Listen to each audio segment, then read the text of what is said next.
All right, it is time for another Falls Friday night area round playoff edition. I'm Jonathan Hull, sports writer with Times Record News. Joining me here in the middle there, you got Nolan Clark of 940 Game Day, and then Zach Duncan over there on the right, Red River Roundup.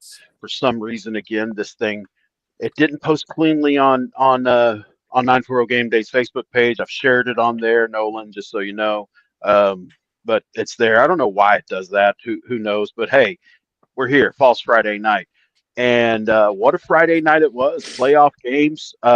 None of us actually went to a local game tonight. It was an interesting way that the schedule lined up because of yeah, scheduling. It just went crazy. A lot of stuff out in Denton. You had games out in Weatherford. Just everything was kind of a long drive to get to tonight, and so we all kind of stayed local and helped out some other entities. And Zach and I saw a great game between Amarillo, Paladuro, and Anna. But we're going to talk about Wichita Falls football here to start off. And listen, let's just face facts. It was not a great night for our area teams.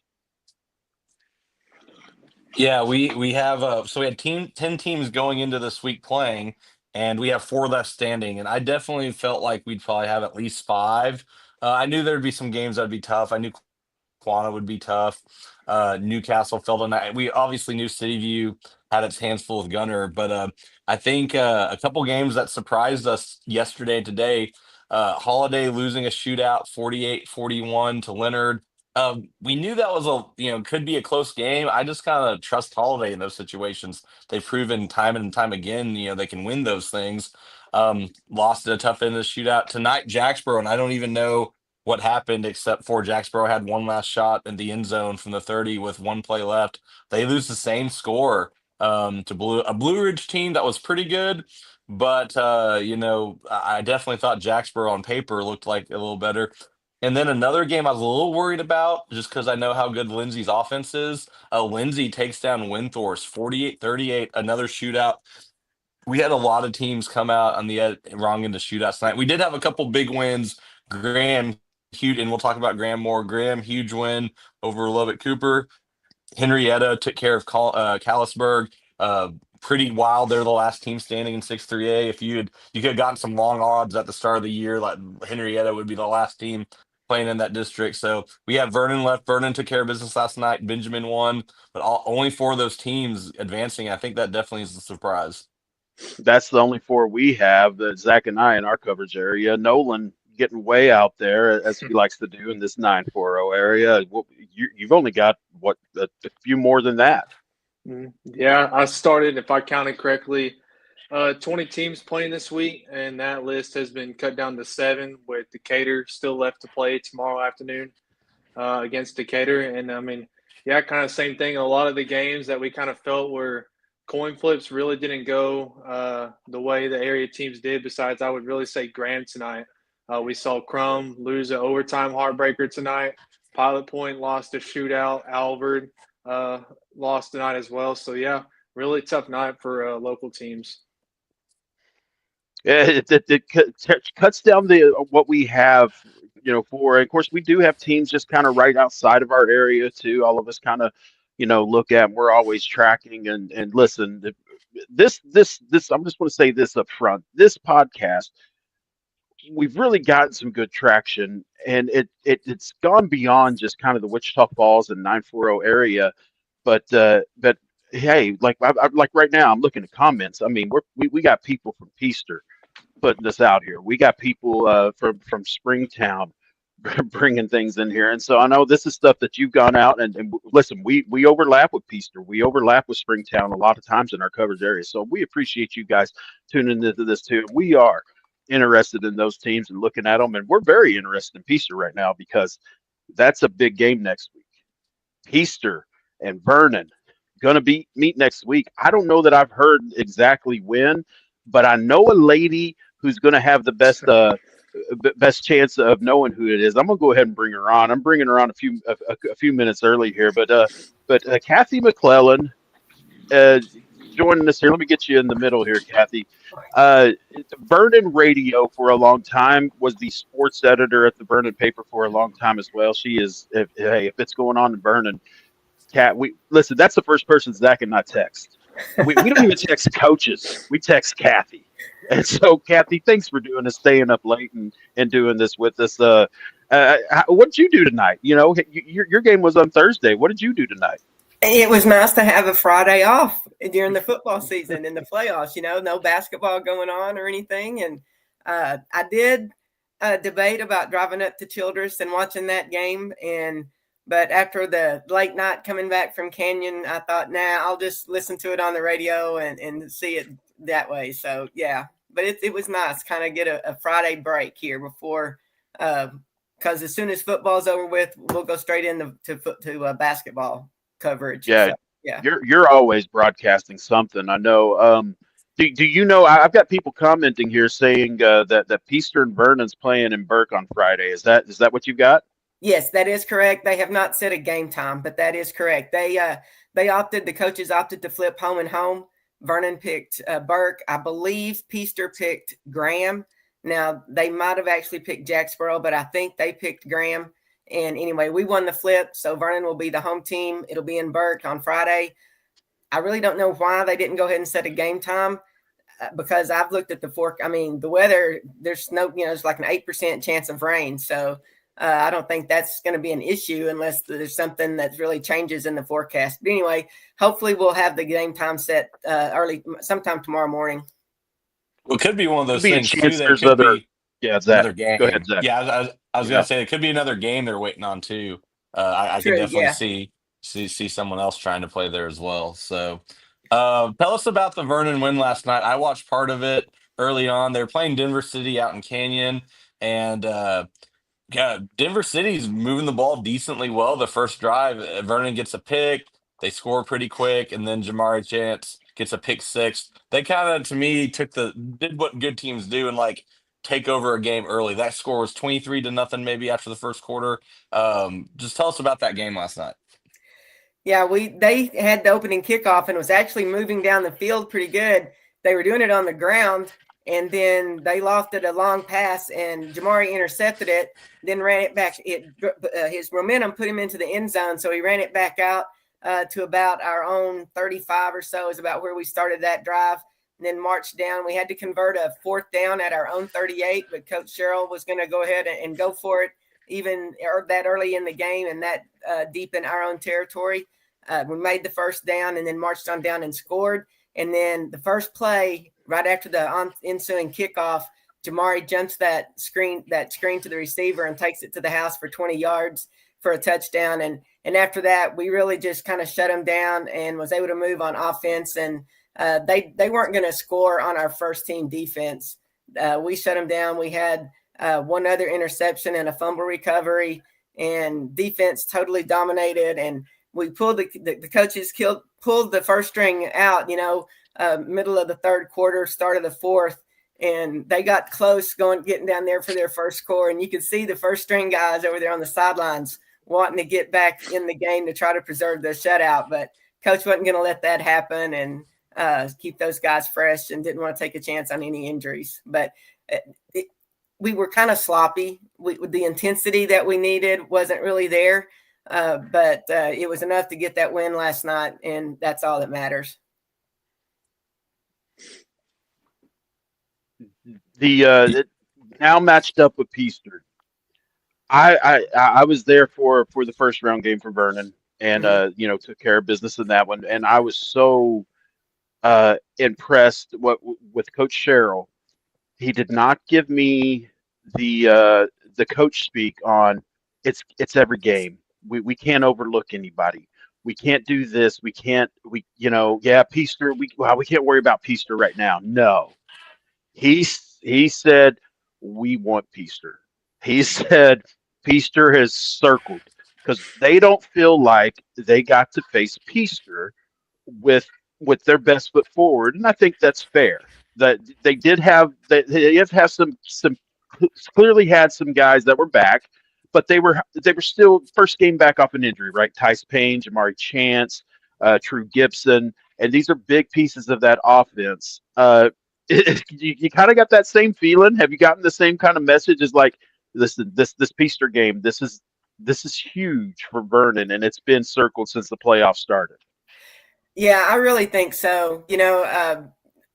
Either way, whoever won tonight's game, it was going to be a revenge.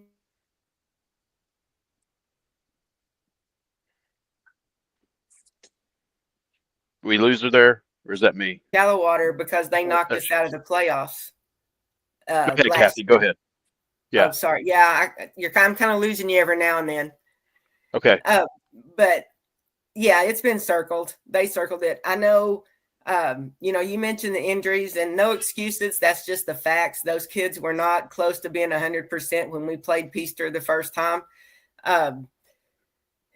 And we just didn't have it. It was not a good game for us. The coaches and the kids knew it when they walked off the field. And there's a defensive starter told our defensive coordinator walking off the field. The defensive coordinator, Coach Payne, relayed this to me later the next week, said, Coach said, we saw their best, but said they didn't see our best, and we'll see them again, and they'll see Vernon's best when we see them again. So, our kids already kind of had them circled and wanted to play them again as we were walking off the field from that loss. So, they're very good. They are a very good team. I'm not going to sit here and say that if we play our best, we're definitely going to win that game. I'm not that crazy. I mean, I bleed maroon, but I try to be kind of objective on some things. But it's going to be a game. If we come out and play with the intensity and execution that we played with Clyde, and I know the level between Clyde and Peaster, I know there's a difference there. But if it's just talking about what Vernon does, if Vernon does that game is going to be, it will be the game that everyone expected the regular season game to be, I think. Yeah, for sure. To kind of piggyback off that, how Peaster went a couple weeks before that, y'all lost a heartbreaker to Paradise, who ended up being the outright district champs. But here we go now, Thanksgiving week, third round of the playoff. They're getting a second shot at Peaster. How would you say that reflects the mentality of this team with the luck they've been drawn? Just never give up. I mean, they've had again, no excuses, but we've been hit. Everybody's hit by the injury bug. I know that, but, and we've dealt with it. We played through them, didn't lose a game through district. We lost our first one to Paradise in a heartbreaker that we should have won. And the coaches will tell you we should have won. Zach was there. He'll probably tell you that we had our chances and should have won that game. Didn't do it. That's the breaks. You pick it up and you go on. And then we got through the injuries and other adversity that has been floating around that's been ironed out and so forth. So these kids, they know what they want to do. And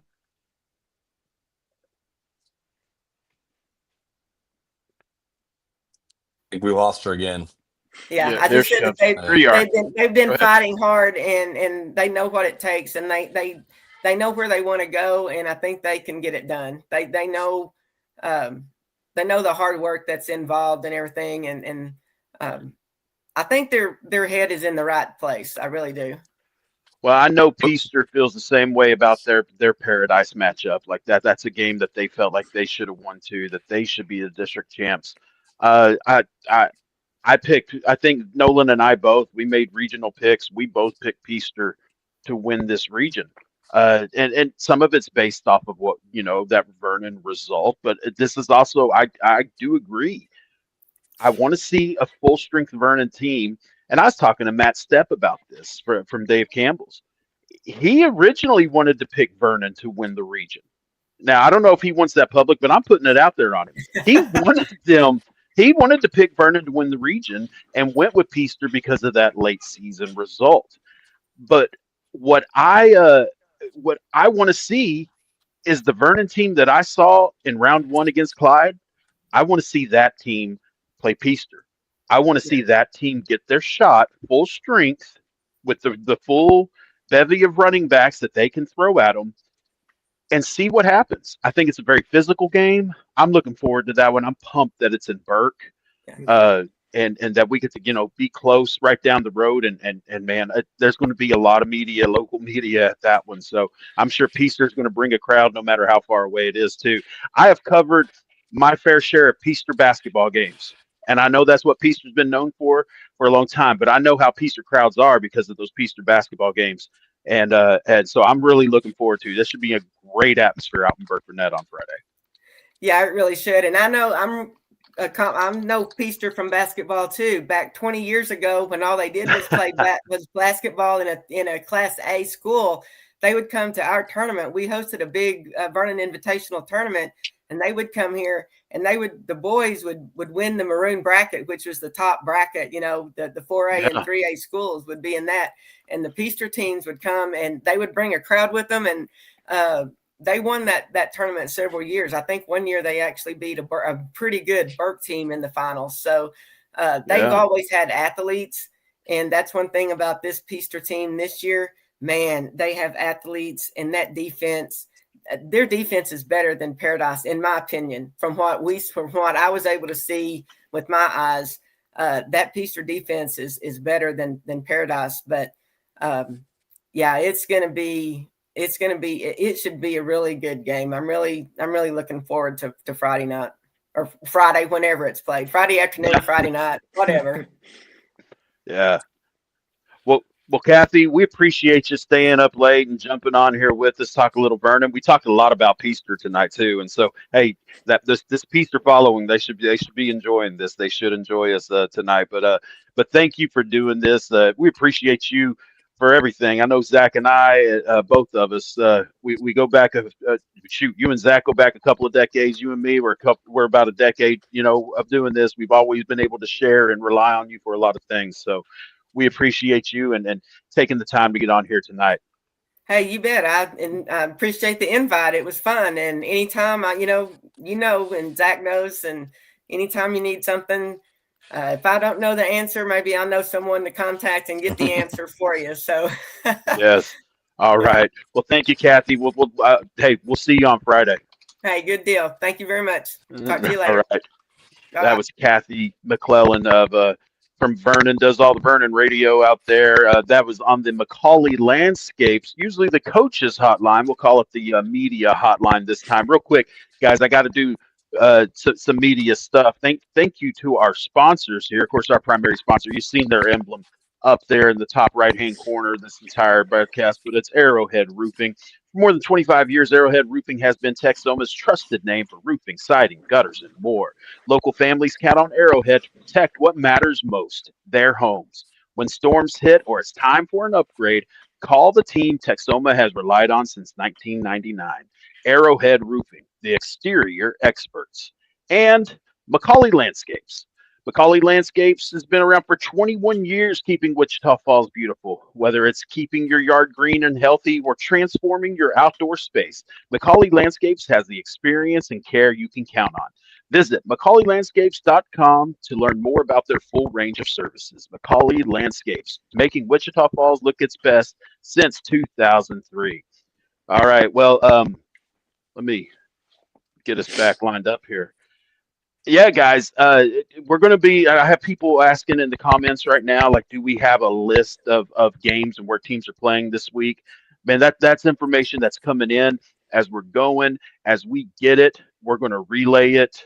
Zach, I know you've probably been kind of working on that. Nolan, a little bit working on that while Kathy was even talking. What do you guys know so far as what's happening tonight or next week? Graham's going to play Midland Greenwood, and we need to talk more about Graham's win because it was a really big win tonight. Yeah, we will. Graham's playing Midland Greenwood 7 p.m. Friday at Mustangs, Sweetwater's Mustang Bowl. Greenwood's obviously that's about halfway, and Graham's played a lot of games out there, so we know that. We know Vernon Peaster is Friday at Burke. I don't know Henrietta Gunter yet. I'd imagine though that's going to be Denton / Metroplex sometime Friday. I don't know about Benjamin Jayton. That's kind of the other game that we have. That's a 6-man. It's basically a 6-man, almost state championship type of game. I imagine that's going to be somewhere near the Abilene-ish area as well. So yeah, so the only one we really don't know anything on 11-man wise is Henrietta. But I do know Cruz Coleman had 4 touchdowns tonight in their win. He's up to 35 touchdowns. I think that's a school record. Mm. Um, they are back in the third round for the first time in almost basically a decade. Last time they made it this far, two of their coaches actually, Zach West and Sterling Hedrick, were playing for them. So that to me is like when we look back at this year, and a few weeks when it's all over, and hopefully it's not over for a few more weeks. Henrietta 8-4 right now, and the last team staying in their district.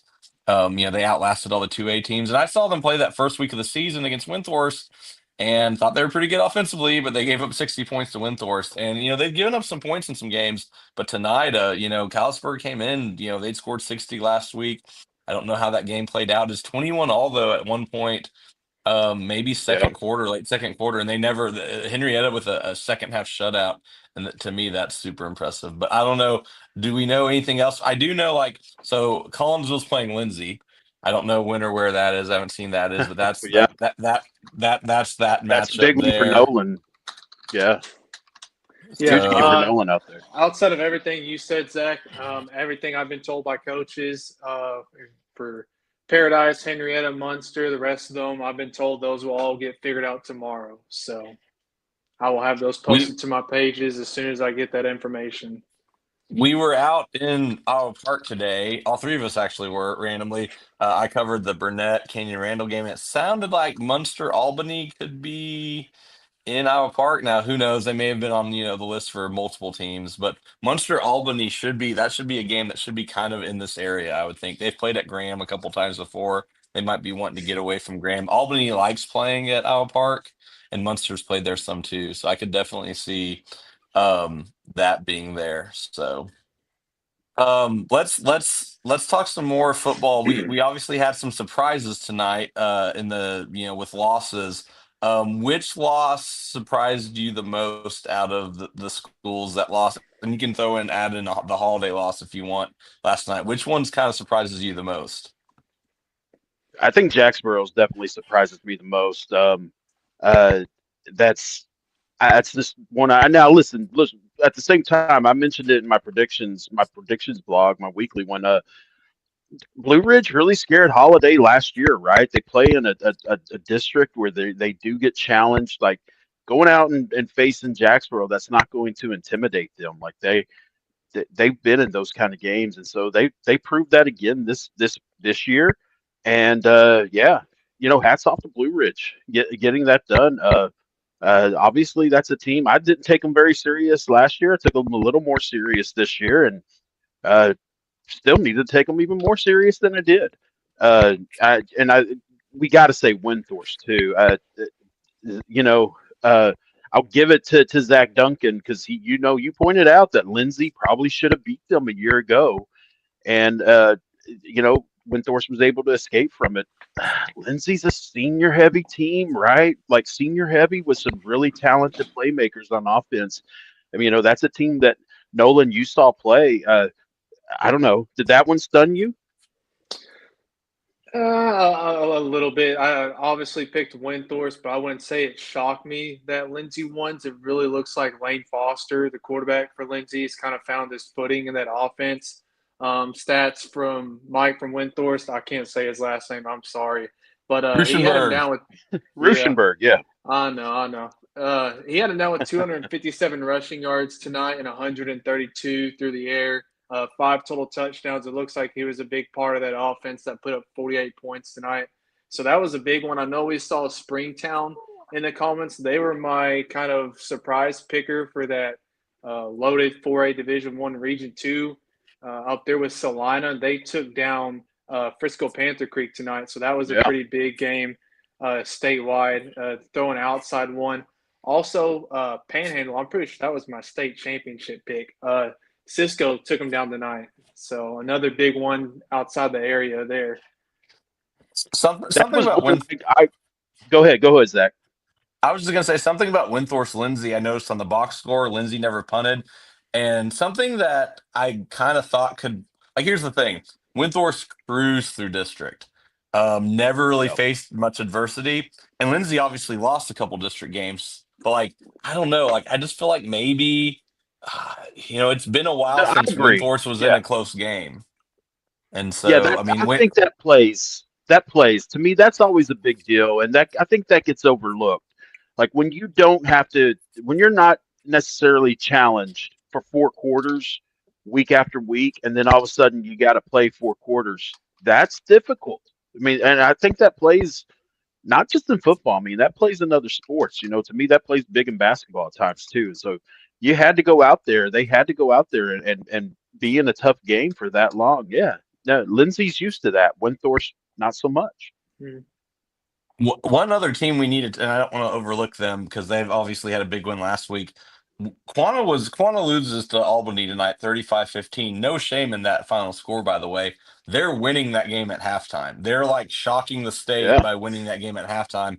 And MJ was there, I think, covering it for KFDX. And what he said was like, Quanah had an 18 play, 99-yard drive. Albany got the ball twice in the first half. And Quanah even has the ball like on the 2 or 3 yard line, up 7-6 with one more play, trying to get up 14-6, nearly like go up, by more than a point in the half. I'm sure second half, Albany got the ball first, scored, forced a punt, and they kind of took over from there. But credit to Quanah because I didn't think they could hang with Albany for a half, and sounds like they played a really strong first half and big step forward. We talk about Henrietta's big step forward they took this year, but I think Quanah took a big step forward this year too. Yeah.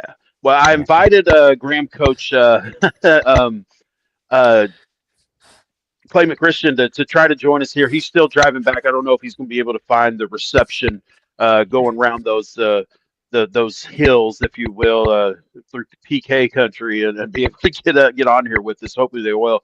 But we want to talk a little bit more about Graham. That was a game, Zach. You really felt like Graham could come in and win against Lubbock Cooper Liberty. I had a similar feeling. I'll be honest. I did not trust Graham's offense to score like they scored tonight. And they did. I'm anxious to see those offensive stats and see how they took over that game to get a huge win against Lubbock Cooper Liberty.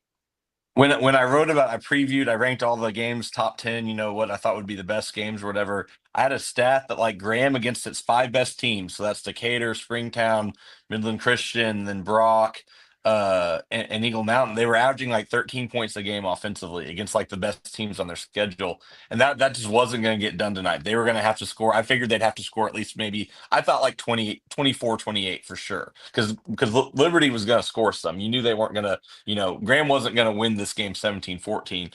And it sounds like Jace Gill played really well. We know it was back and forth. Graham drives the field, and I guess Gill hits Burkett out of the bat, out of a heavy set, 120 left, 8-yard touchdown. I got that from McChristian in quote text. But Graham scores like a minute 20 left. Had a nice long drive that kind of ate some clock up, converted a couple third, fourth downs, and that's a huge win for them. I thought they played well. Nolan and I saw them last week. Now it gets tougher. Midland Greenwood's undefeated, and they just beat Eagle Mountain very badly. I forgot what that score was, but I think at Yeah. least by 30 points. So it's now like I think Graham was a little bit of an underdog this week, but you got to feel like with the program and everything, and like they'd have a chance. And I mean, they have a chance next week too. But now like they're going to be a big underdog next week, and so but super impressed with them.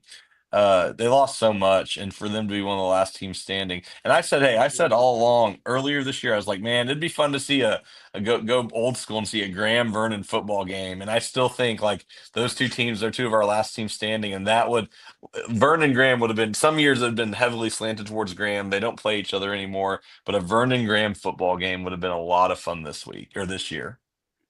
Yeah, that's one that we need to talk to both coaches, man. Can we get that on the non-district next year? And uh, I'd like to talk about Vernon's non-district schedule because I think it's time to get Altus back on it too. But anyway, neither here nor there.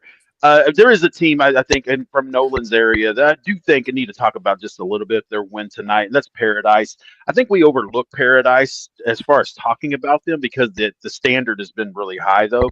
That was a good Dalhart team that they played tonight. and they shut them out 24-0.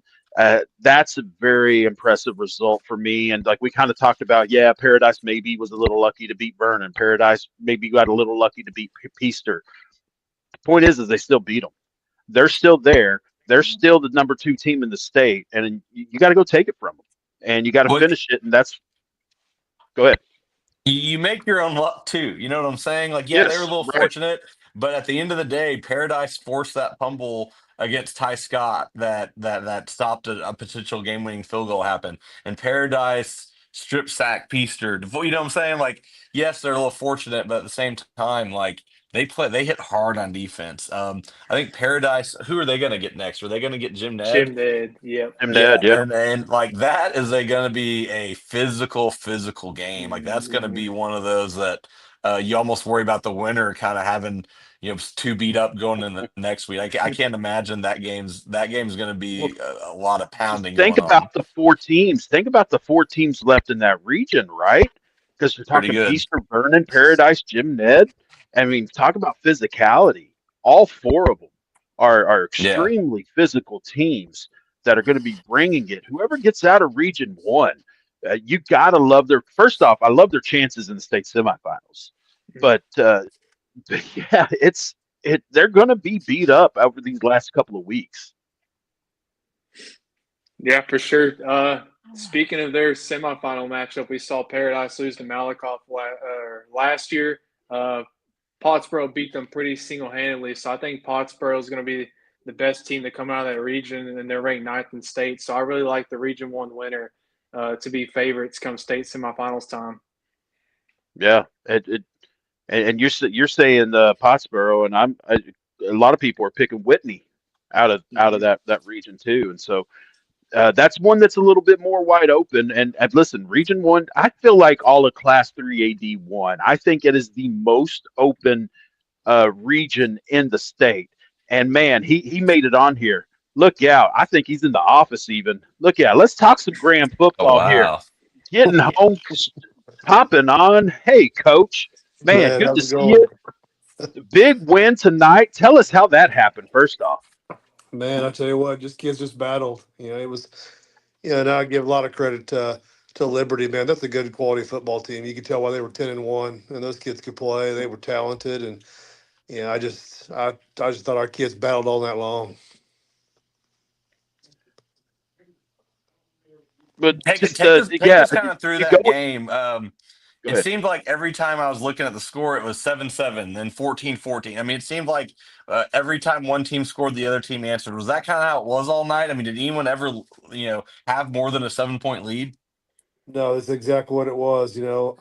I think they went down and scored, and then we popped right back and went, and then it was kind of 7-7. Then second quarter, their quarterback popped off a long run, and then Jace popped off a long run right after. We were just mimicking each other. It was a kind of a weird night like that. And then, we get down to the very end, and they had a chance to score with about, I don't know, a couple minutes left in the game, maybe 3, and they drove all the way down and threw it up to their big tight end, about a 6'5" kid, and our kid Jordan Anderson went there and picked it on 4th and goal and ran it out to about the, I don't know, 16-yard line, and then our offense went 84 yards and punched one in, and then we held on, so it was good. Yeah, Coach, I heard you say last week you felt like that was one of the best games your team's played in all 3 phases. How did that, playing a game like that, translate to this week to be able to pull off the win as an underdog? And just confidence. I've loved this team all year long, and we talked about early on of telling people doubt us, and we've really just believed in that. We just believed in just go back to work every week, and you've a good Eagle Mountain team. We played that last game of the year regular season, and that was a good team, and we squeaked out by that one. And then last week against Godly, and you go back to the earlier games though. I mean, we lost a dang good Springtown team, and they won again tonight. Our 3 losses right now are Springtown, Decatur, and Brock, and are 3 pretty good teams. All 3 So are still playing. yeah, they're all 3 still playing, and so that stuff matters when you play good teams early on and some good teams lately. Man, that's why we're kind of hitting our stride right now. So obviously last year was your first year head coach, and y'all went 12-2, amazing season. You got some coach of the year, honors. Your staff got some honors. Sometimes they say though, like the harder coaching jobs aren't the 12-2 with all these starters back years. They're the years when you don't return as many, and maybe the record's not quite as good. Sometimes I've had coaches say like that's my best year's coaching. How would you say y'all's staff has done this year? Would you kind of agree with that? Like this is not that y'all didn't do a great job last year, but like this has been maybe a more rewarding coaching just because so many new guys and stuff like that. It is. It's rewarding. Every year is different, and personalities are different. Teams are different. Last year was just such a mature team, and this we've got a bunch of kids back. And I told the team afterwards, the reason why we won tonight's game was a lot of that was from last year's and the year before. Our seniors right now have played a lot of football. Right now, I think it comes out to this. Our senior group right now, those guys who played since their sophomore year. This is 31 wins for them, and so they played a lot of football, and those runs the last 2 years have just kind of built us who we are now. But it's rewarding as a staff. We've got a really good staff. Man, they grind all week, and they come up with really good plans, and our kids just battle. I had a parent come up to me after the game, and I love him. He goes, "Coach, I'll be honest with you." He goes, "Man, we watched it early on in the year. And we thought we were terrible." He goes, "Man, how do you guys do it?" He goes, "Every year you think, well, this is not our year." And he goes, "You guys just seen it." I said, "Man, it's credit to the coaches and the kids. Just going to work every day." I've got to say the biggest move that you made this offseason uh, re- re- is you took that one guy on the coaching staff and you pushed him away from the varsity as much as you could, and Adam Arrington, and Uh, getting Arrington away from that team. That was a beautiful move on your part, Coach. I yeah, just got to praise you for that. I wake up every morning realizing that was my greatest decision. I go to bed every night thinking the same thing, and I just sometimes people don't realize those subtle things. So I'm glad that you've picked up on that because that was a big move. Had to do it. Had to do it. Have Uh, to. He yes. was a This. heck of a Well, hey, filmer, though. He's my filmer now. So man, the it's man's right. doing a Yeah. heck of a job filming for me. He finally found his calling. He does, Um, man. He's all state. um, the one thing I got to say, it doesn't get easier. We always say that, right? Like that's one of those coach speak things about playoffs. And the truth is sometimes it does get easier. Coach, it doesn't get easier. I know you've already kind of started to look that way, and Greenwood and what they've had. And man, I know Graham and Greenwood have had some great ones in the past. Yeah, man. What are you looking out for the Rangers? A little bit I've seen this year, and it's not a lot. I watched them, of course, because they played Liberty, and so I watched them a film on that. And man, they've got speed. They got a really good quarterback back there, a good running back, a real good receiver. But they're just, my first look is that man, they're a well coached team. They're disciplined, and they play the right way. So we're gonna have our hands full again, but it's better than the alternative. I'm glad that we're playing them, not somebody else.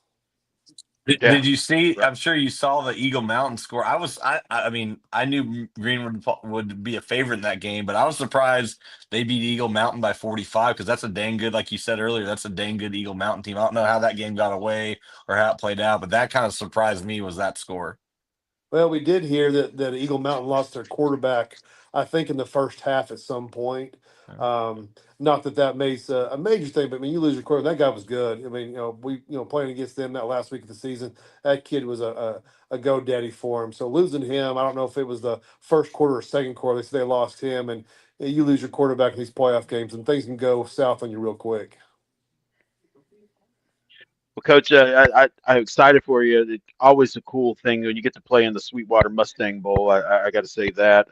Good venue choice next week. You played Yeah. there very often? I can't remember. We have, I'm not, it's like we kind of the same rotation. We played a lot of games at Sweetwater. We played a lot of games at Shotwell for tonight. We played a lot of Mineral Wells. I feel like we keep going in those same rotation, but we've had a lot of success at Sweetwater. And we played there last year against Monahans in the second round and beat Yeah. Monahans there. And we've played some classics there. So it's always good back, in a place that has as much history as the Mustang Bowl. Yeah, I feel like I've Well, covered a go couple ahead. Graham Monahan's games there, and then there's that Graham Shallowater State quarterfinal more than a decade ago. I think y'all's record's pretty dang good at the Mustang Bowl. Do you remember a loss there? I'm not a superstitious type, but I can't remember a loss there. So, but I'm not gonna think too hard on it. But yeah, we've won a Okay. lot there. So I hope we can keep that going. Yeah, that shallow water game was one that we talked about quite a bit, man. That was two good teams going at that night.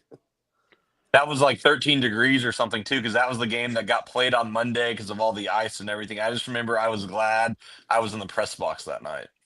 It was so cold. There was ice patches. We ended up, our good running back, Dylan Gonzalez, there in the last couple of series, slipped on an ice patch and tweaked his knee. So he was probably 50% going against Argyle that year. And so I know it was cold. I was up in the press box and we couldn't even see the field. It was fogging up the windows. So we had a coach outside trying to wipe off the windows. We Yeah. couldn't see, but oh my, you're right. It was cold. Well, good deal. Well, Coach, hey, I appreciate the effort tonight, Coach. Hustling home, getting into there and getting the stream set up as soon as you could and getting on, Coach. I'm gonna give you a helmet sticker for the hustle tonight. I Hey appreciate man, that. I appreciate what you guys do, and you guys doing this every single week. It's good for high school football, and so I'm glad I could get on here and talk with you guys on it. Yeah, hopefully we got something to talk about next week too, Coach. We'll shock the world. All right, Sounds Coach. great. That's yeah, Coach Christian. Appreciate you, Coach.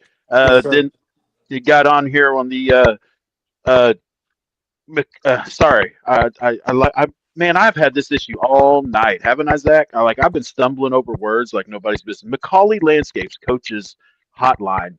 I was struggling doing. Zach and I did the broadcast for on YouTube for the Amarillo Paladuro Anna game. Great game, by the way. But yeah, I was struggling there. I kept stumbling on my words during that one as well. Yeah, so that game, so we can mention the scores of the games in our area because I think a lot of people went to That's some of right. those games. Stephenville beat Dumas 55-7. Nolan was there. Obviously, Stephenville really good. Randall beat Burnett. So that game was at 3 o'clock at our park. Canyon Randall beat Burnett. I was doing the stats on that game earlier. Like both teams combined for 127 yards passing. So that was interesting. Um, the opposite of Anna Paladuro. Munster 63, Wellington 21. That game was at Burke. Collinsville 28, Wheeler 6. Matthew Hoover, former Vernon coach, had a great year with Wheeler, but it comes to a close. But the best game, and we thought it would be a really good game, Anna beats Paladuro 38-35. Paladuro's, they're down that game 38-21 late third, and they get a big touchdown. They get a couple stops. They've been down the whole game. Both like there's a few D1 guys on that field for each team. I mean, there's the talent on that field was really Yeah. high level. And then Paladuro gets a chance, like with a minute and a half left, they have the ball to try to go score and take the lead, get a little bit to like before midfield, maybe like the 40-yard line, and turn it over on downs. But Paladuro, great season, great story on them. They were that District 2 5A champion with Memorial and Legacies District. Anna's district is all four are still playing. It's Anna, Melissa, Walnut Grove, and Argyle. Like they swept, knocked out everyone else. They'll play in the semis next week, regional semis. But Anna got everything it wanted tonight. I was impressed with both teams, how they played, and how Anna took control early and how Paladuro battled back. But if you want to see a good game, if you're like, oh, hey, I should watch that game, I think it's probably on the WFISD Athletics site. Just don't listen to us very well. I think we were fine, but it was We were it was fine once it we was got a good going. night. Yeah, once I stopped. Yeah, once I stopped stumbling over every other word, we were fine when we got going. Uh, Lance Lannard on with us in the second half made it even better. So, um, Yeah. I, so I'm going to correct you, like because you've been saying it all night, and I got Oh, to I was correct probably you. saying some. What we got on? Argyle's not in that district. Oh, are they not? Dang, They're in golly. District 3. Yeah, they're in District Okay. 3. Eh. Maybe I should have Can't, corrected you sooner, but probably should have corrected me on the broadcasts that was watched by I'm hundreds just of letting you go. people, but that's fine. It's okay. Right now, I'm just So, getting you in front of dozens. Just that we yeah. just get a few, couple thousand views off of this each week. So Yeah. anyway, So, but anyway, guys, I think we've all kind of set up what we're going to do next week. I think we're all looking for that Vernon Peacer game there in Burke Burnett. Uh, you know, maybe we get a Saturday game too somewhere. Really waiting for that schedule to kind of play out, see exactly where we're going. Nolan, you got a few that I know you got circled and what's left for you. All things work out. What else would you like to catch? Yeah, obviously Vernon Peaster's top of my list. I'd love to go see that. That one's at Burknet. We talked about Albany and Munster possibly being in Owl Park. If one can be in the afternoon and one can be at night, that'd be perfect. Yeah. I think Gymnet and Paradise, that's 5 versus 2 in the state rankings and 3 at Division 1. That's another great game you can get. We don't know where that game's at. Last year it was played at Springtown. That's a lot closer to Paradise than Gymnet, but that's where that game was at. So I doubt I'm making the trip to Sweetwater. Sorry to the Grand people. We really don't feel like driving that far. And then if Decatur can win tomorrow, they will end up playing number 1 Salina. So I imagine that one will be somewhere on the north side of DFW. But, yeah, it all depends on where games are and what time it is and get it figured out from there. I actually was just looking it up. I was going to say, man, the one reason I'd go to Sweetwater, and Oh, we lost them. We got It's a we got great so reason to go to close. Sweetwater. Yeah. Like we'll never know what he said. Dang, his computer probably died. He probably didn't have it plugged in or something. Um, yeah, I'm gonna cover Vernon probably next week, and then we'll see if there's something else around. Yeah, laptop died. Y'all take it out. This guy can't even plug in his laptop. Anyways, thanks for joining us. Shout out to our sponsors, Arrowhead Roofing and Macaulay's Landscaping. They've been awesome this year. Thanks for tuning in again. I know it was kind of a bummer of a night. I was a little surprised that we had as many teams lose as we did. But that happens in the playoffs. So many high scoring games, and those high scoring games sometimes can come down to a drive here, drive there. And I know we've had some good teams in their seasons tonight, and so that's unfortunate. But thanks for joining us. You got anything else to say? Nope. All right. Well, I'm going to try to figure out how to end this thing. Thank y'all again. Thanks for our sponsors. We'll be back next week to talk some more area football.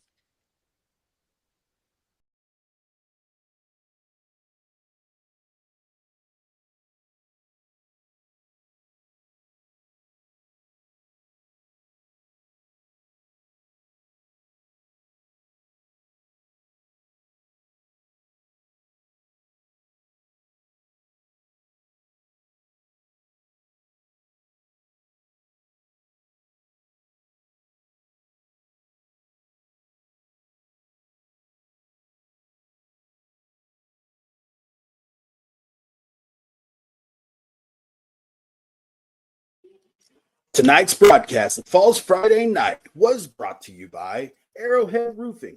For more than 25 years, Arrowhead Roofing has been Texoma's trusted name for roofing, siding, gutters, and more. When storms hit or it's time for an upgrade, call the team Texoma has relied on since 1999. Arrowhead Roofing, the exterior experts. And Macaulay Landscapes. For 21 years, Macaulay Landscapes has been keeping Wichita Falls beautiful. Visit MacaulayLandscapes.com to learn more about their full range of services. Macaulay Landscapes, making Wichita Falls look its best since 2003. That wraps up another edition of Falls Friday Night. Every score, every story, every Friday.